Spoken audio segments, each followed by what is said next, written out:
번째 경기 아탈란타 대 AC 밀란 분석 시작해보겠습니다. 아탈란타는 지난 라운드 경기에서 난정 로마에 승리하고 나폴리와 승점 1점 차이를 유지했다. 원정에서 로마를 상대했기에 고전이 예상됐지만 현재 유럽에서 가장 뜨거운 팀임을 결과로 증명했다.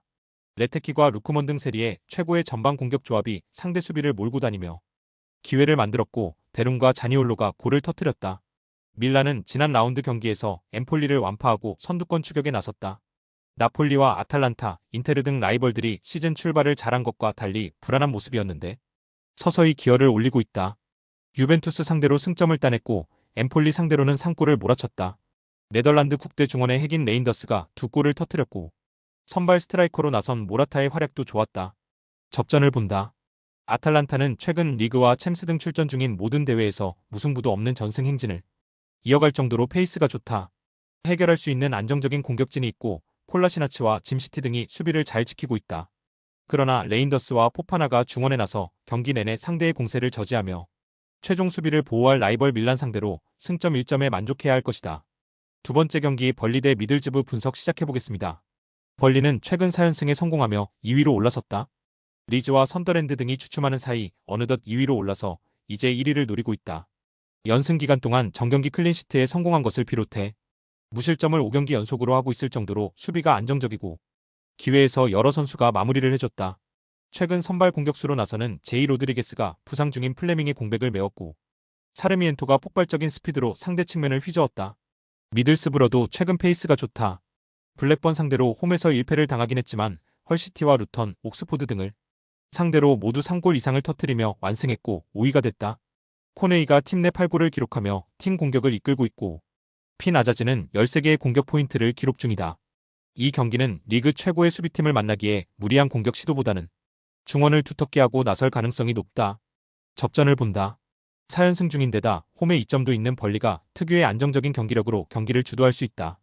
그러나 미들스브러는 라테라스와 부르그조르그까지 아자즈와 코네이를 지원할 공격 옵션이 즐비한 팀으로 벌리가 무작정 공격에 기여를 올리기 어렵다. 두 팀이 접전을 가져가며 승점을 나눠 가질 것이다. 세 번째 경기 셀타비고 대 마요르카 분석 시작해보겠습니다. 셀타는 지난 라운드 원정 경기에서 에스파뇰에 패했다. 강등권팀 원정이었기에 두비카스와 조나단 밤바, 아스파스의 스리토비 경기 내내 공격적으로 나섰고 모리바의 중원 장악도 있었는데 상대의 템백을 넘지 못했다. 그래도 베티스와 바르샤 상대로 승점을 따냈고 꾸준하게 공격진이 위협적인 움직임을 가져가기에 경쟁력은 충분하다. 민게사와 알바레스 등 측면을 공략할 선수들도 즐비하다.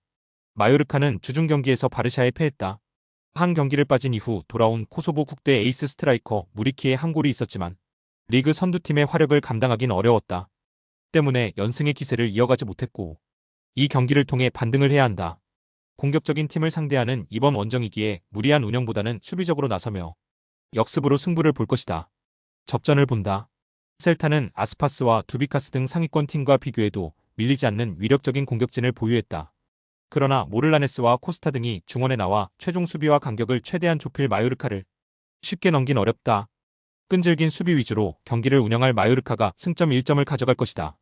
네 번째 경기 오세르 대 PSG 분석 시작해보겠습니다. 오세르는 지난 라운드에서 툴루즈에 패했다. 팀의 에이스인 하메드 트라오레를 비롯해 시나요코 등 이번 시즌 돌풍의 주역인 선들이 모두 나서 적극적으로 경기에 임했는데 상대의 수비를 넘어서지 못했다. 그리고 이번 라운드에서는 리그 최강팀을 상대하게 됐다. 홈 성적이 좋은 팀이기에 파리 상대로도 승점 추가를 노릴 텐데 어느 정도는 라인을 내릴 것이다. 파리는 지난 라운드 홈 경기에서 낭트와 비겼다. 측면 수비수인 하키미의 골이 나왔고 경기 내내 상대를 압도했지만 추가골이 나오지 않았다. 때문에 2위권 팀들의 추격을 허용했고 다음 주 중에 있는 챔스 직전 리그에서 승리가 간절하다. 엘리케 감독의 독불장군식 팀 운영에 대한 불만도 나오고 있긴 하지만 하무스도 돌아온 풀 전력이기에 성적으로 잡음을 이겨내려 할 것이다. 파리의 승리를 본다. 오세르가 이번 시즌 홈에서 승점 관리를 잘한 건 사실이다. 멘사와 후버 등이 나서는 측면 수비도 안정적이다. 그러나 자이르 에메리와 네베스, 비티냐가 나설 원정팀 중원 공세를 경기 내내 막아내긴 어렵다. 바르콜라와 이강인의 지원 속에 하무스와 덤벨레가 집요하게 기회를 노릴 파리가 승리할 것이다. 스포츠 당첨에 제일 중요한 건 조합입니다. 각 팀 분석을 잘한다고 하여도 조합을 못할 경우 큰 배당을 가져가지 못하는 거 다들 아실 겁니다. 그리고 유튜브에 조합을 올려드릴 수 있지만 좀 더 자세한 정보들과 배당 흐름 및 각종 이슈 등 경기 전까지 어떻게 될지 모르니 조합을 빠르게 유튜브에 올려드릴 수 없는 점 양해 부탁드립니다. 조합 신청은 아래 고정 댓글 링크로 조합 신청 말 걸어주세요. 금전 요구 및 멤버십 가입 조건 일체 없습니다. 좋은 건 서로 나눠 갑시다.